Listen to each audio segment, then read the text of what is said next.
Nessa semana em que novos atentados na Bélgica, no Iraque e no Paquistão tiraram a vida de centenas de pessoas, você vai conhecer um brasileiro que trabalha na linha de frente da guerra ao terror. O que ele faz é ajudar os refugiados de territórios tomados pelo Estado Islâmico. Pessoas que devem escolher entre obedecer aos radicais ou tentar escapar com vida. Algumas dessas pessoas vieram para o Brasil. Essa é a nossa reportagem da semana.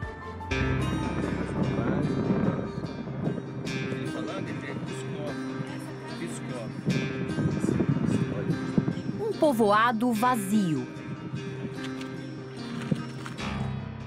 Agora a gente está em Taliskaf, que é o limite entre o Estado Islâmico e o Exército Curdo. Todas as casas foram abandonadas. Uma população inteira fugiu do terrorismo. 12 mil pessoas simplesmente foram embora daqui, expulsas pelo Estado Islâmico. A cidade de Taliskaf fica no norte do Iraque. Aqui foi um lugar dominado pelo Estado Islâmico durante algumas semanas. Estas imagens foram gravadas pelo brasileiro Homero Aziz. Ele conseguiu entrar na cidade logo depois que o exército retomou a área. A gente está exatamente 2 quilômetros da base mais próxima do Estado Islâmico e a 1 quilômetro da cerca que separa o território controlado pelo exército curdo e pelo Estado Islâmico.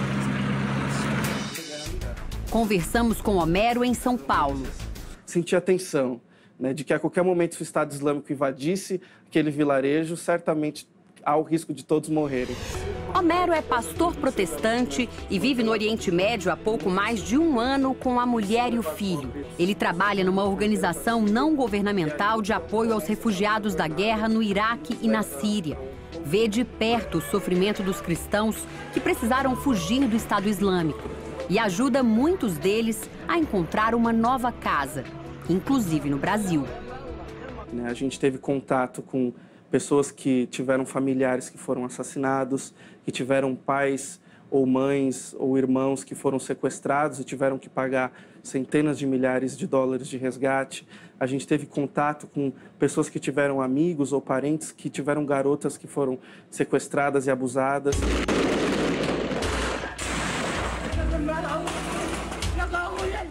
Os métodos do Estado Islâmico ficaram conhecidos no mundo todo depois que o grupo passou a divulgar vídeos de tortura e morte na internet. Após invadir uma região, o Estado Islâmico obriga as famílias a entregar tudo o que têm. E o pior, a seguir as ideias radicais que eles defendem. Entre os perseguidos pelo grupo terrorista estão pessoas de todas as religiões, inclusive muçulmanos. Na Europa, o Estado Islâmico patrocina e organiza atentados terroristas. No Oriente Médio, o objetivo principal é conquistar territórios.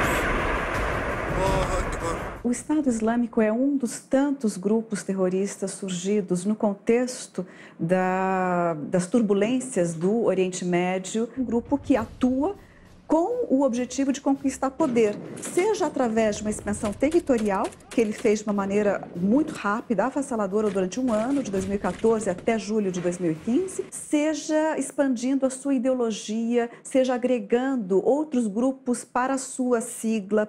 O presidente da Sociedade Beneficente Muçulmana, Nasser Fares, explica que as atrocidades cometidas pelo Estado Islâmico não têm o apoio da maioria dos muçulmanos do mundo.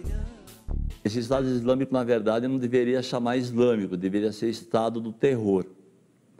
Porque são pessoas que são formadas não por muçulmanos, são fanáticos, são psicopatas, são maníacos que não seguem o islamismo. O Estado Islâmico é atacado dia a dia por uma coalizão, da qual fazem parte os Estados Unidos, a Rússia, a França e a Bélgica, mas também os exércitos do Iraque, da Síria e do povo curdo. O grupo terrorista já chegou a conquistar mais da metade da Síria e 1/3 do Iraque. Nos últimos tempos, os radicais vêm perdendo território. A população das cidades conquistadas tem 2 opções: aceitar ou fugir. Os atos de tortura do grupo provocaram uma fuga em massa. Em 2 anos, já são mais de 5 milhões de refugiados. Pessoas comuns, mulheres e crianças que são atingidas quando menos esperam.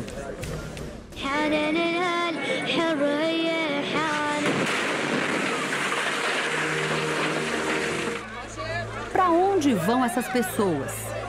Onde elas conseguem abrigo? O trabalho de Homero é ajudar. Ele distribui cestas básicas e nesta clínica consegue atendimento médico e odontológico de graça. Nas tem 20 anos. Estudava medicina no Iraque quando a cidade em que vivia foi dominada pelo Estado Islâmico. A jovem de família cristã conta que era impossível continuar ali.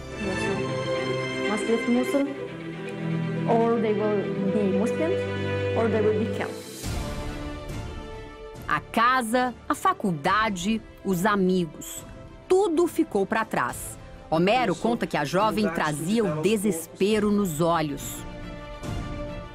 Ela estava depressiva, ela chorava, ela não se relacionava com ninguém, sempre muito triste.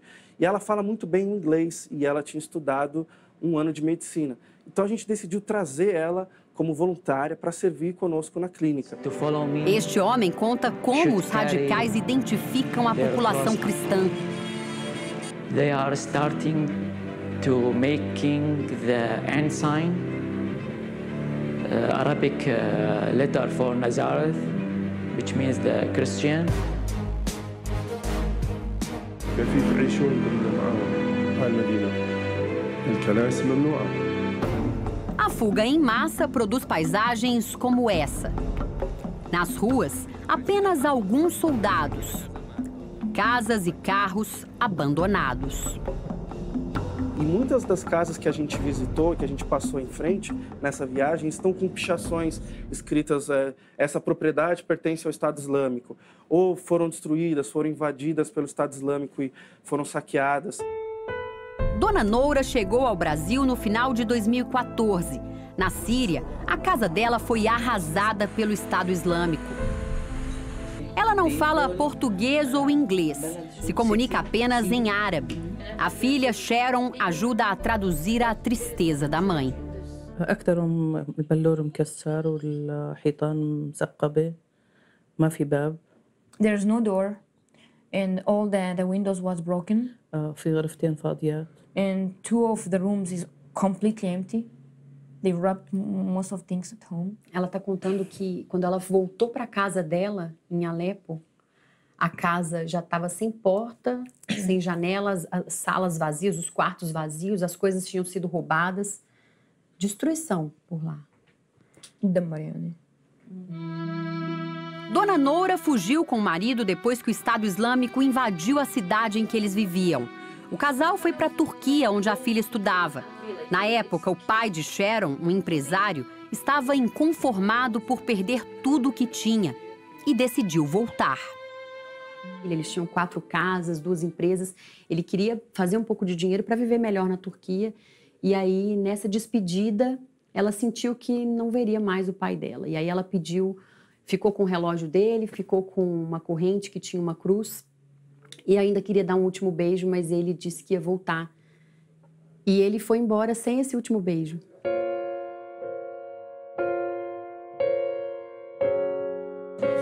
Dias depois, o telefone de Sharon tocou no meio da madrugada. Era um terrorista do Estado Islâmico. E ele perguntava quem está falando e ela falava quem está falando aí do outro lado, que esse é o telefone do meu pai.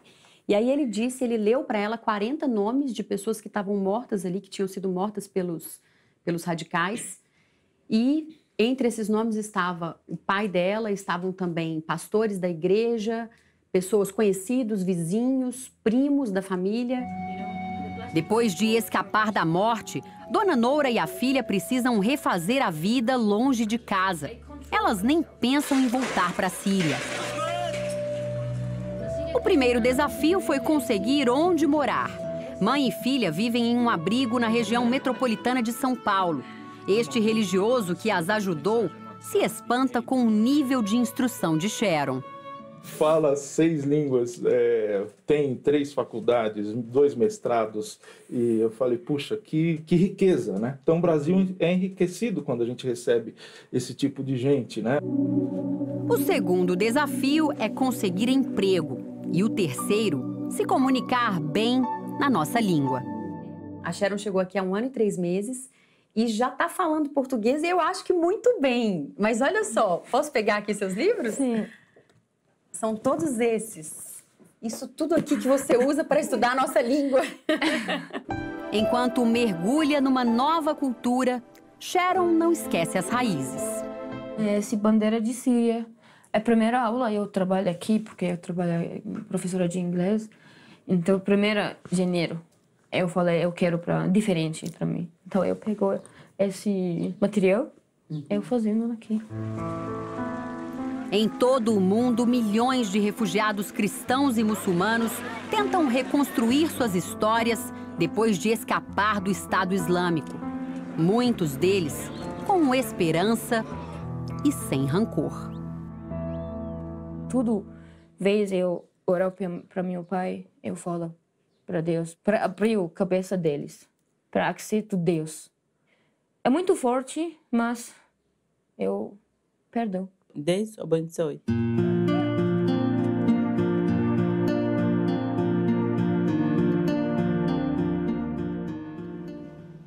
Na Europa, o repórter André Tal visitou um bairro que ficou conhecido como o Ninho dos Terroristas.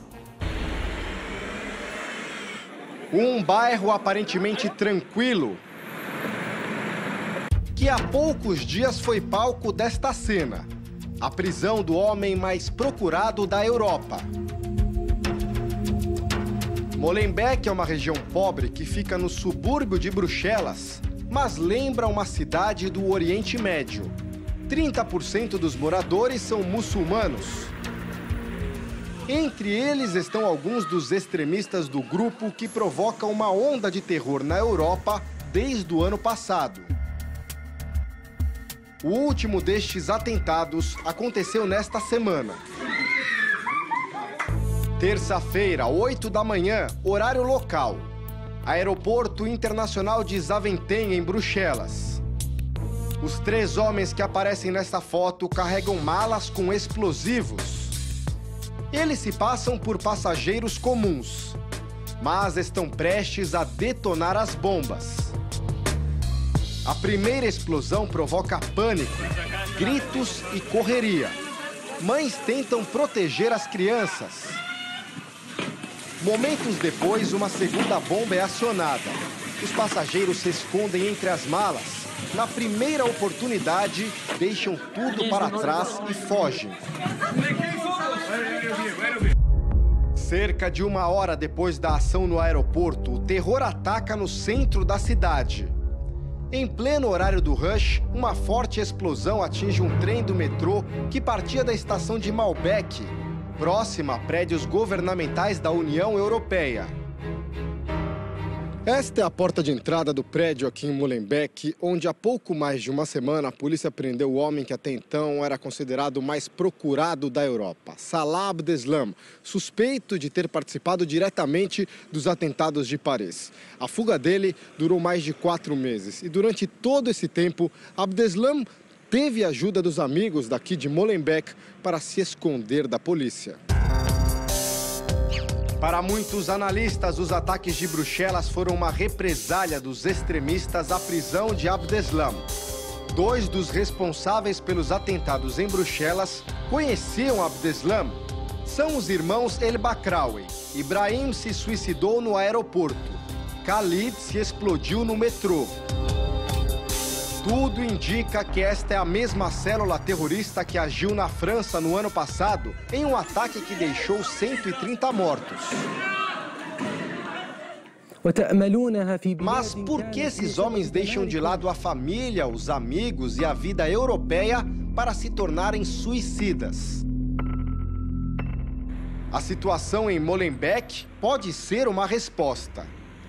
O bairro tem 90 mil moradores, quase todos são imigrantes. Os mais velhos sequer dominam o francês. 40% da população está desempregada. Atrás das ruas que parecem tranquilas, se escondem problemas como o crime organizado e o tráfico de drogas. Este senhor e a filha vivem na mesma rua onde Abdeslam foi preso. Ele diz que o problema é a nova geração, que tem se tornado cada vez mais radical. Muçulmanos praticantes como Abdesmat lembram que o problema não é o islamismo, mas o caminho da radicalização. Morador de Molenbeek, ele diz que a partir do momento em que uma pessoa tem problemas, ela tende a buscar o extremismo. Hoje, o maior desafio das autoridades belgas é identificar entre a população do bem quem são esses radicais e, principalmente, em que momento eles planejam atacar.